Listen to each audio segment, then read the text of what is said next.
बिस्मिल्लाहिर्रहमानिर्रहीम वबिही नस्तईन वहुव खैरुन नासिरिन व मुईन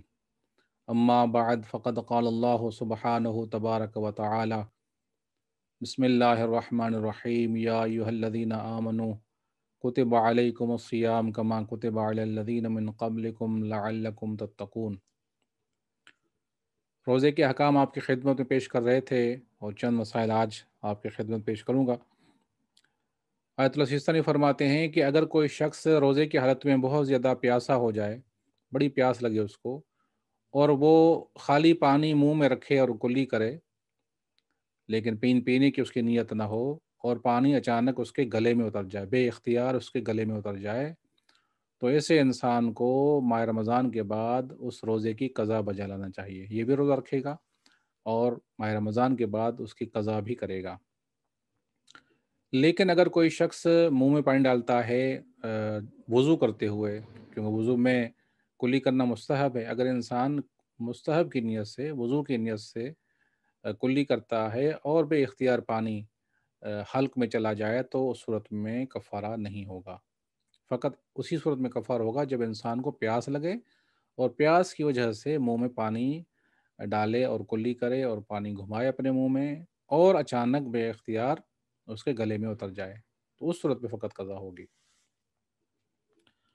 फरमाते हैं कि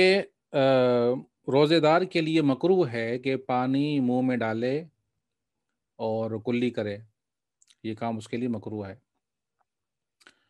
फरमाते हैं कि अगर कोई ऐसा काम करता है तो फिर उस पानी को जब फेंके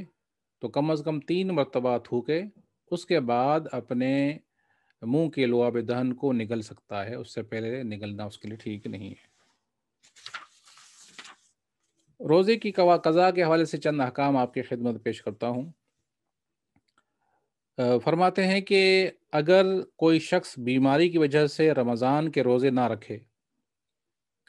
और उसकी बीमारी आइंदा रमज़ान तक लंबी हो जाए, तो रोज़े उसने न और तो जो रोज़े उसने न रखे हों उनकी क़ज़ा उस पर वाजिब नहीं है,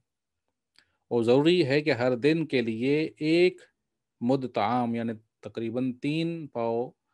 गंदम या जौ या रोटी किसी फ़कीर को दे दे। तो ये उनके लिए है कि जिनकी जिनकी बीमारी अगले माह रमज़ान तक लंबी हो जाती है। दूसरा मसला ये है कि अगर कोई शख्स किसी उज़्र की वजह से माह रमज़ान में रोज़ा ना रखे, मिसाल के तौर पर सफ़र करना पड़ा उसको उसको या कोई और उज़्र आ गया, शरई उज़्र, और उसकी वजह से वो रोज़ा ना रखे, और रमज़ान के बाद उसका उज़्र दूर हो जाए, माह रमज़ान के बाद उसका उज़्र ख़त्म हो गया, बीमार था, बीमारी ख़त्म हो गई, सफ़र पे था, सफ़र ख़त्म हो गया,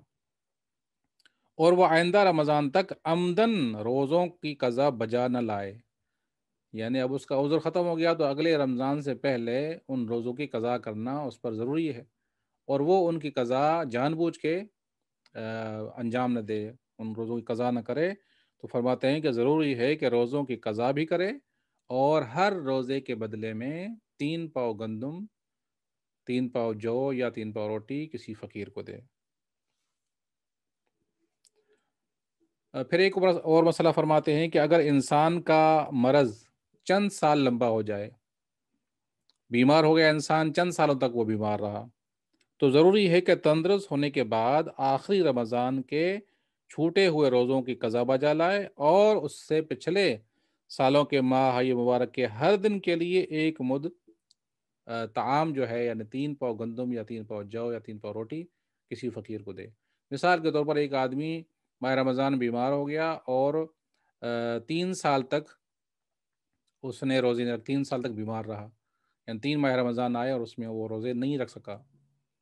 तो फरमाते हैं कि ऐसा शख्स जिसको चंद साल जो है वो चंद साल मरीज़ रहा है, तो जो आखिरी माह रमज़ान के छूटे हुए रोज़े हैं, उनकी क़ज़ा बजा लाए फ़कत, और जो पहले जो 2 साल गुज़र गए हैं,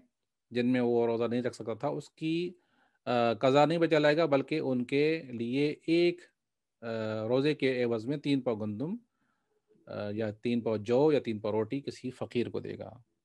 यानी तीनों सालों के रोज़ों की क़ज़ा उन पर फ़र्ज़ नहीं है।